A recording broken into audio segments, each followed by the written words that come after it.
Баршаңызға сәлем. Бүгін мен жолдасымның заказы бойынша лағман істедім. Ең қызығы, лағманды өзімнің қолымнан создым. Қолдан созған лағман өте ерекше, дәмді, керемет болады екен. Магазиндегі лағманға қарағанда өте әдемі болады екен. Сіздер де жасап көріңіздер. Ол үшін бір жұмыртқаға осындай тұзын ащы қылып қамыр илеп аламыз. Өте қатты да емес, жұмсақ та емес, орташа көлемде қамыр тестасын істеп аламыз. Қамырымыз тұнғаннан кейін осылай екі бөлікке бөлдім. Менде осындай кішкене қамыр артық болып қалды, оны мен алып қоя салдым. Осылай екі көлемде екіге бөліп болғаннан кейін оны майлап, пакетпен орап, бір 5-10 минутқа тындырып қойдым. Ол тынғанша мен лағманның жаңағы сұйықтығын істеп аламын, подливасын. Оған осылай капуста, жаңағы ет, осы бұрыннан қалған піскен ет, соларды да қосып, жақсылап әдемілеп подлив істейтін боламын. Бірінші етімізді осылай жақсылап қуырып аламыз.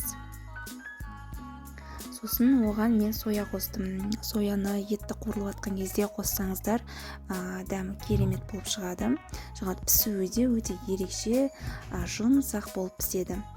Егер морозилькте жаңағы бұрыннан қатып тұрған еттеріңіз болатын болса, сондай соя қосып жіберсеңіздер, лағманға өте күшті дәм береді.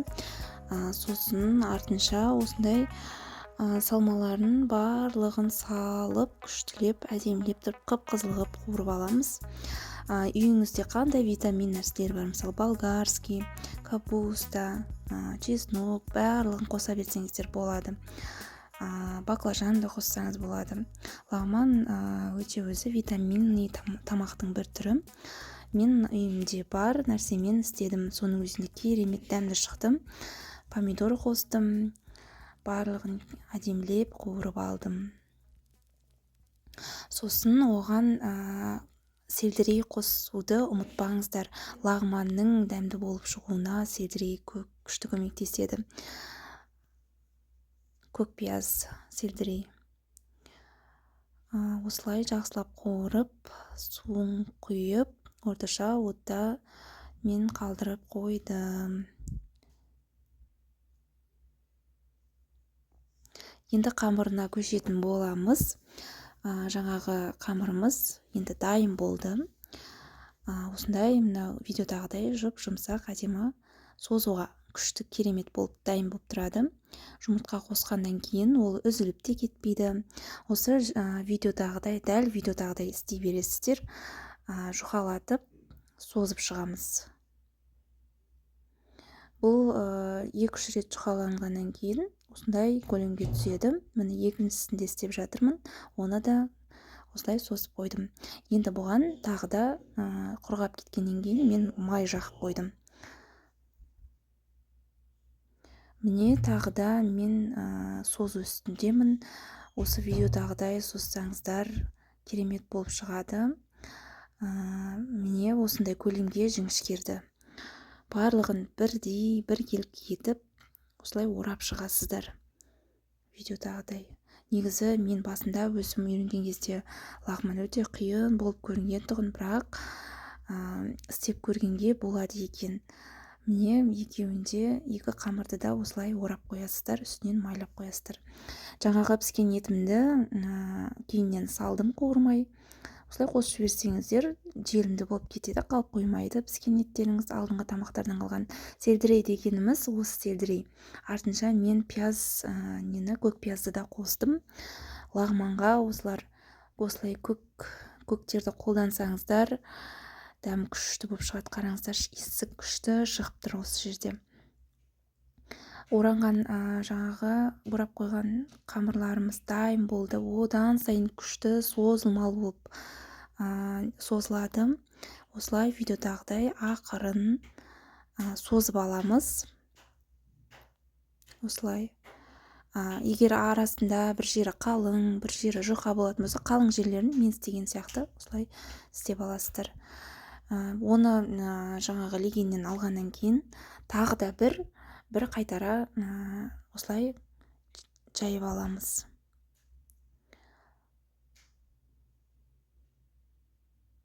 дәл осы видеодағыдай созыңыздар. Керемет болып шығады. Менде осы немен зуаламен бір 3 килодай лағман шықты. Міне барлығын созып алдым. Енді жаңағы созылғанды тағы да келесі созуға кетеді.